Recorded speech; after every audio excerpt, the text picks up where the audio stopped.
मेरा पति जब भी मेरे पास आता तो मेरी ननद को मिर्गी का दौरा पड़ने लग जाता। यह बड़ी अजीब सी इत्तेफाक और हैरानी की बात थी कि ननद को पता कैसे चलता है। अब मुझे शक हो गया था। मैं एक दिन अचानक ननद के कमरे में गई और उसे कमरे से बाहर निकाल दिया। मेरी इस हरकत पर मेरी ननद बहुत घबरा गई और धड़ाधड़ में दरवाज़ा पीटने लगी, ऐसे जैसे कमरे के अंदर उसने कोई खजाना छुपा रखा है और मैं उसे खजाने को चोरी कर लूँगी। मैं ननद की एक ना सुनी और कमरे की तलाशी लेने लगी, यह सोचकर कि शायद कोई सिरा मेरे हाथ लग जाएगा।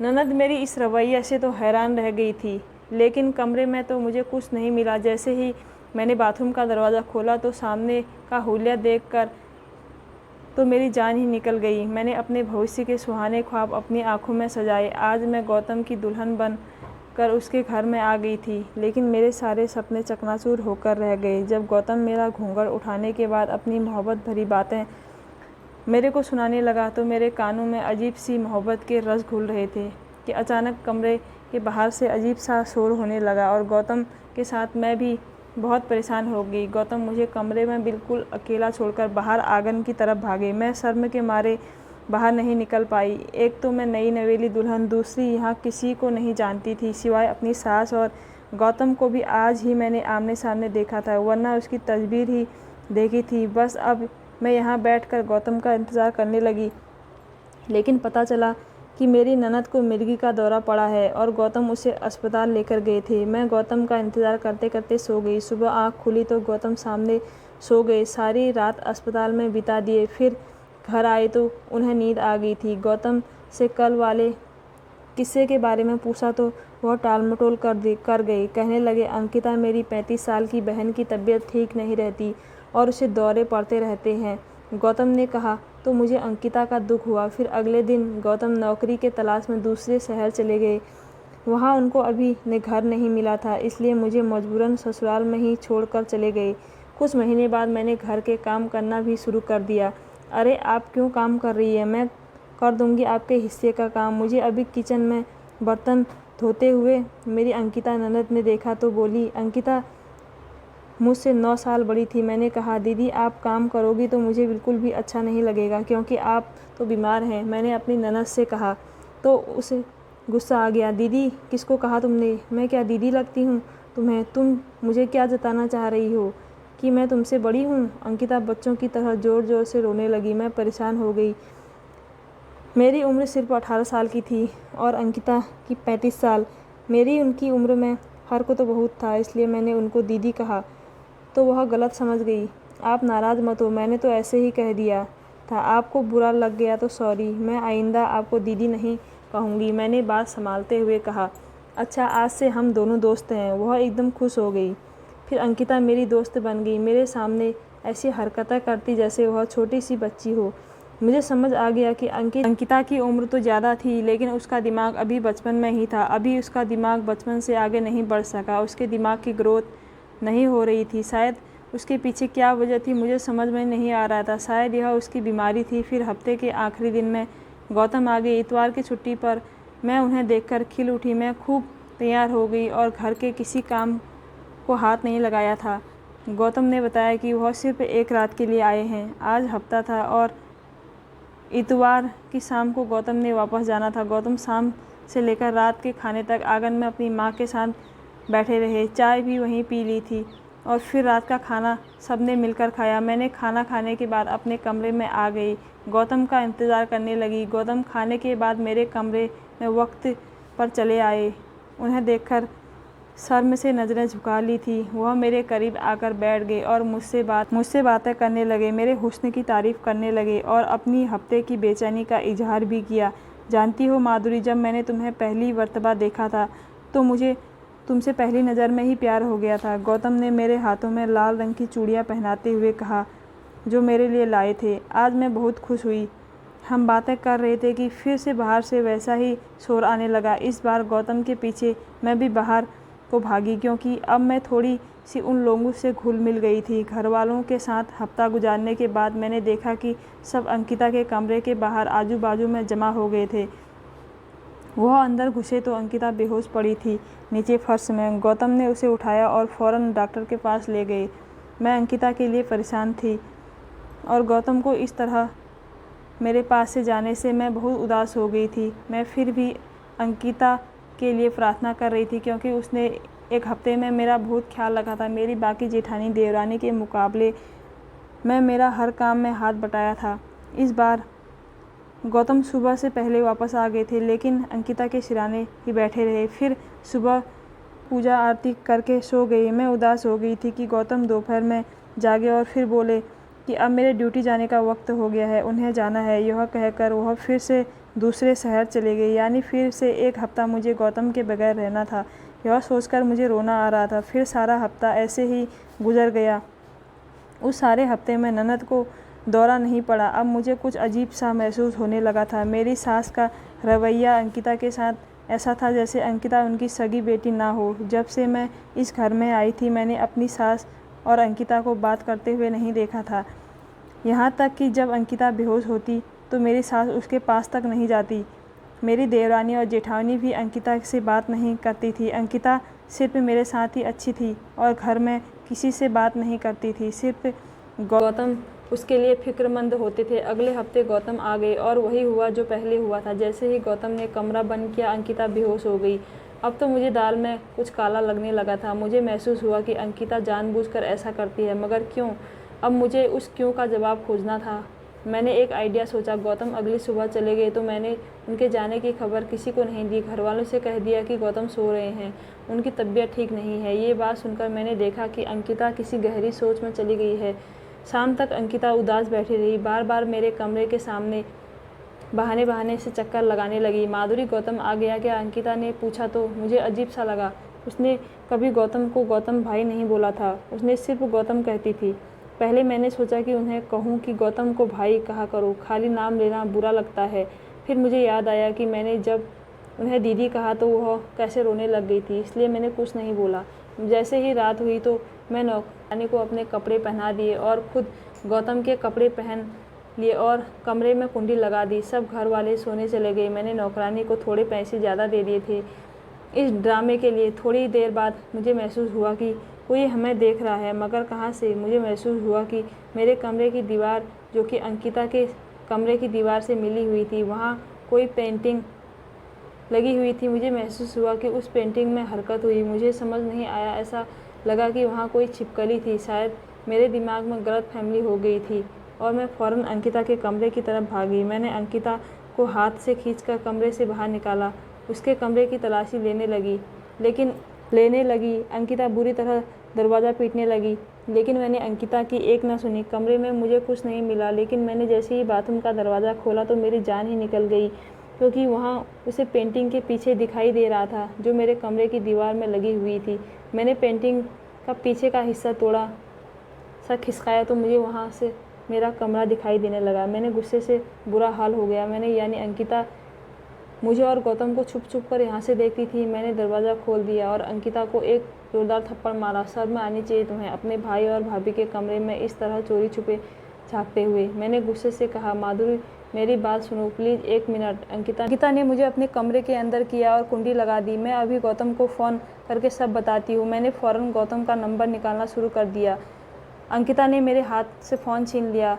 तुम पहले मेरी बात तो सुन लो। गौतम ने कुछ मत कहना, वरना मुझे घर से निकाल देंगे। अंकिता रोने लगी। अच्छा है, तुम्हें घर से निकाल देंगे, तुम इसी लायक हो, शर्म आनी चाहिए तुम्हें, मैंने गुस्से से कहा। मेरा दिमाग फटने को आ रहा था। कोई बहन ऐसी गिरी हुई हरकत कैसे कर सकती है? भला मैं अभी जाकर तुम्हारी माँ को सब बताती हूँ, मैं कहती हूँ। वो कमरे में बाहर निकल गई और अंकिता मेरे पीछे पीछे लपकी मुझे रोकने की कोशिश करने लगी, लेकिन मेरा गुस्सा से बुरा हाल था। मैं अपने सास को उनकी बेटी की असलियत बताना चाहती थी। मैंने सास के कमरे में दरवाज़ा खोला तो वह रात की सोने की तैयारी में थी। मम्मी, आप जानती हैं आपकी बेटी ने कितनी गिरी हुई हरकत की है? मैंने कमरे के अंदर घुसते हुए अपने सास से कहा। क्या किया उसने? सासू माँ ने कहा। मेरी सास ने अंकिता की तरफ देखते हुए कहा। अंकिता ने सर झुका लिया। मम्मी, यह अपने बाथरूम में से मेरे और गौतम के कमरे में झांकती है और जब गौतम आते हैं तो इसे मिर्गी का दौरा पड़ता है ना। यह भी सारी इसकी साजिश है। मैं सब समझ गई हूँ। यह हमारी शादी से जलती है क्योंकि इसकी अपनी शादी नहीं हुई। जो लड़कियाँ माँ बाप के घर बैठे बैठे अपनी बात सफेद करती है वह ऐसे ही बदतमीज़ हो जाती हैं। मैंने अपने गुस्से को काबू करते हुए सासू माँ से कहा, लेकिन मुझे हैरत का झटका तब लगा जब सास ने इस बात पर कोई खास ध्यान नहीं दिया। सो जाओ तुम दोनों, बहुत रात हो गई है, सास ने आराम से कहा। तो मेरा सास की बात सुनकर तो मेरा और पारा हाई हो गया। आपकी अपनी बेटी की तो कोई गलती नज़र नहीं आ रही है। आप उससे कुछ नहीं कह रही हो सिर्फ इसलिए कि यह आपकी बेटी है। जब यह बात मैंने अपने सास से कही तो मेरी सास कहने लगी, यह मेरी बेटी नहीं है। मैं इस बात को सुनकर बड़ी हैरान होने लगी। अंकिता चली गई थी अपने कमरे में, लेकिन मैं वहीं खड़ी रही। फिर मेरी सास ने कहा, दरवाज़ा बंद कर दो और बत्ती बुझा दो, मुझे नींद आ रही है। और फिर रजाई ओढ़ कर सो गई थी। मैंने बत्ती बुझा दी और गुस्से से दरवाज़ा ज़ोर से बजाते हुए अंदर से बाहर आ गई। फिर मैंने अपने कमरे में आकर सोचने लगी, जो मेरी सास ने कहा था कि वह मेरी बेटी नहीं है। मैं बार बार इस शब्द के बारे में सोची जा रही थी। अगर अंकिता मेरी सास की बेटी नहीं है तो फिर कौन है? मैंने दिल में सोचा, क्या उसकी सौतेली बेटी है? मैंने अपने कमरे में आकर अपने आप से ही सवाल किए जा रही थी। मैं सोच कर पागल होने लगी थी। फिर ना जाने कब मेरी आँख लगी। फिर सुबह सब ठीक था। मैंने रात वाले किस्से के बारे में किसी से कोई बात नहीं की। सोचती रही सारी बातों को फिर गौतम के आगे रखूँगी। गौतम, आपको अंकिता की शादी कर देनी चाहिए। अब आखिर उसकी भी जज्बात होंगे। ऐसी लड़कियां जिनकी शादी वक्त पर नहीं हो पाती, वह दिमागी मरीज बन जाती है और वह इस तरीके की हरकतें करने लगती है। आप कोई अच्छा सा लड़का देखकर फ़ौरन अंकिता की शादी कर दो। मैंने गौतम से कहा तो उन्होंने हैरत से मुझे देखा।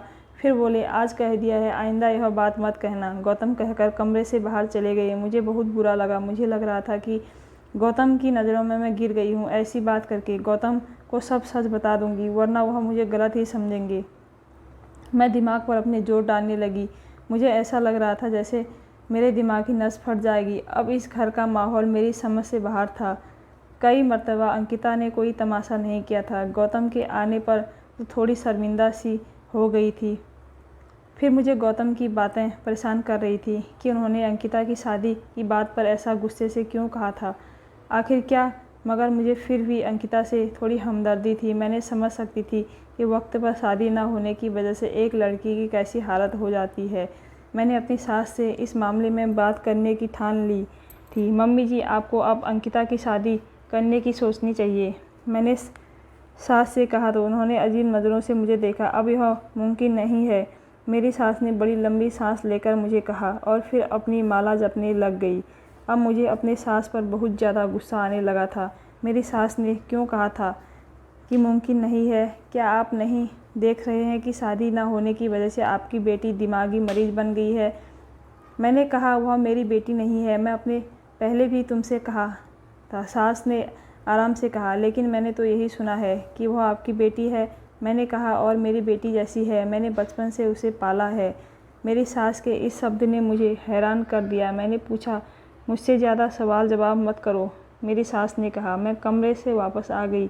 अगले हफ्ते गौतम ने कहा कि उन्हें घर मिल गया है और वह मुझे साथ लेने आए हैं। यह सुनकर मैं खुश हो गई, लेकिन मेरी यह खुश उस वक्त परेशानी में बदल गई जब गौतम ने अंकिता से कहा कि अपना सामान बांधें और हमारे साथ चलें। अंकिता ने एक नज़र मुझे देखा और अपने कमरे में चली गई और सामान पैक करने लगी। आप ऐसा नहीं कर सकते। आप अंकिता को साथ नहीं ले जा सकते। मेरा चैन सुख छीन लेगी। मैं अपनी हरकतों से मैंने गौतम से वही बड़ी गुस्से से कहा था। गौतम ने मेरी एक ना सुनी और अंकिता को भी साथ ले आया। खैर, मैंने सब्र करने समझदारी समझी, लेकिन फिर से अंकिता ने यहाँ आकर बीमारी के ड्रामे शुरू कर दिए थे। कभी बुखार चला लेती तो कभी डिप्रेशन में आ जाती। मैं उसकी बीमारी से बहुत तंग आ गई थी। अब अंकिता से एक दिन अंकिता को बुखार हुआ तो सारी रात गौतम उसके सिराने बैठे रहे। मैं रात को बार बार उठकर देख रही थी, लेकिन गौतम उसके पास से सिराने से उठने को तैयार नहीं थे। गौतम, आप जानते हैं कि अंकिता आपकी सगी बहन नहीं है। आपकी माँ ने उसे सिर्फ पाला है। क्या यह सिर्फ आपकी ही जिम्मेदारी है? आपके और भी भाई हैं। आप इसको वहीं छोड़ आते। मैंने अपने पति गौतम से साफ साफ कह दिया था। उन्होंने थोड़ा सा मुस्कुराकर कहा, मैं सब जानता हूँ, और फिर ऑफिस चले गए। मेरा सिर चकराने लगा। जब गौतम जानते हैं कि अंकिता उनकी सगी बहन नहीं है तो सारी रात उनके सिराने क्यों बैठे रहते हैं? मैंने फैसला कर लिया था, अंकिता को अपने घर से अब चलता करूँगी। मैंने कमरे में झांकने वाली बात गौतम को बताते का फैसला कर लिया था। पहले नहीं बताया क्योंकि मैं समझती थी कि अंकिता गौतम की सगी बहन है, कहीं उनको बुरा ना लग जाए। लेकिन अब यह अंकिता मेरे गले की हड्डी बनती जा रही थी, जो ना उगली जा रही थी ना निगली जा रही थी।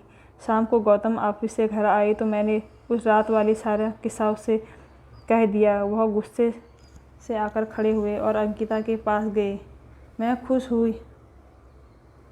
हो गई कि अब मेरी अंकिता से जान छूट जाएगी। अंकिता, क्या माधुरी यह सब बात सच कह रही है? क्या तुम हमारे कमरे में झांकती हो? गौतम गुस्से से पागल हो रहे थे। अंकिता कुछ ना बोली, बस सर झुका कर गौतम की बातें सुनती गई। लेकिन मेरा काम तो फिर नहीं हुआ। गौतम ने उसे घर से नहीं निकाला। फिर कुछ दिन बाद से अंकिता की तबीयत खराब होने लगी। पहले मुझे लगा वह नाटक कर रही है, लेकिन जब उसे उल्टियाँ की तो मैं समझ गई कि वाकई उसको निमोनिया हुआ था। गौतम घर पर नहीं थे और अंकिता की हालत बहुत ख़राब हो गई थी। मैंने गौतम को फ़ोन किया, ऑफिस में थे।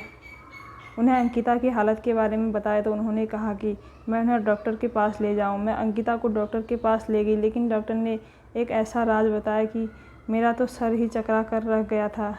मेरे ऊपर तो जैसे आसमान गिर पड़ा। अंकिता को लेकर मैं घर आ गई थी जब तक गौतम घर आ चुके थे। मैंने आते ही गौतम पर बरस पड़ी। जानते हैं, आपने जिस अंकिता का इतना ख्याल रखते हो, उसने तो आपकी इज्जत तक का ख्याल नहीं रखा। ना जाने कहाँ अपना मुंह काला करके आई है। मैंने गौतम से कहा तो उन्होंने मुझे ना समझने वाला अंदाज में एक थप्पड़ जड़ दिया। माँ बनने वाली है यह आपकी चहेती कुमारी, माँ बन जाएगी, मैंने गुस्से से कहा। तो गौतम को जैसे मेरी बात पर यकीन नहीं आ रहा था। वह खड़े हो गए और अंकिता के करीब आए। मुझे लगा कि वह गुस्से से पागल हो जाएंगे और अंकिता को थप्पड़ मारेंगे, लेकिन मेरी हैरानी की तो इम्तिहान रही जब गौतम ने खुशी से अंकिता को गले लगाकर मुबारकबाद दी। मैं तो फटी फटी आंखों से दोनों को देखने लगी। यह सब क्या हो रहा था, सोच कर पागल हुए जा रही थी। गौतम और अंकिता खुशी से रोने लगे। आप बजाय गुस्सा करने इसे मुबारकबाद दे रहे हो। आपके ख़ानदान की इज्जत मिट्टी में मिला दी। ना जाने किसका बच्चा है, मैंने गुस्से से कहा। तो गौतम बोले, यह मेरा बच्चा है और अंकिता मेरी पत्नी है। गौतम की इस बात पर मेरी आंखों के सामने अंधेरा छा गया और अगले ही पल मैंने चक्कर खाकर ज़मीन पर गिर पड़ी। जब मुझे होश आया तो मैं अपने कमरे में थी और मुझे ड्रिप लगी हुई थी। गौतम मेरे सिराने बैठे थे। मैंने उनका मुंह दूसरी तरफ कर लिया। मैं सब बताता हूँ तुमको, माधुरी, गौतम ने कहा। अपनी बात शुरू की। अंकिता मेरे पापा की दोस्त की बेटी है। अंकिता को जन्म देते ही उसकी माँ मर गई थी। फिर उसके पापा ने उसकी परवरिश की थी। फिर मेरे पापा के वह बहुत जिगरी दोस्त थे। मैं उनके घर आता जाता था। मेरी अंकिता से मोहब्बत हो गई थी, लेकिन यह बात मेरी माँ को बिल्कुल भी पसंद नहीं थी।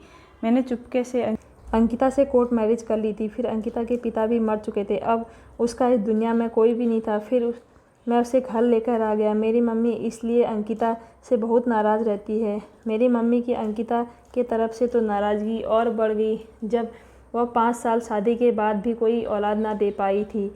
मेरी मम्मी हमेशा उसको बाँझ कहती थी। फिर तंग आकर मेरी मम्मी ने ही मेरी शादी तुमसे करवा दी थी ताकि मेरी तुमसे औलाद हो जाए। उसको औलाद ना होने की वजह से मेरी पत्नी को दौरे पड़ने लगे। वह अपने दिमाग पर बहुत प्रेशर डालती थी कि मैं एक बार माँ बन जाऊँ, इसलिए इसी वजह से वो बहुत बीमार रहने लगी थी। ऊपर से फिर तुम्हारी शादी उसको बहुत सताने लगी थी।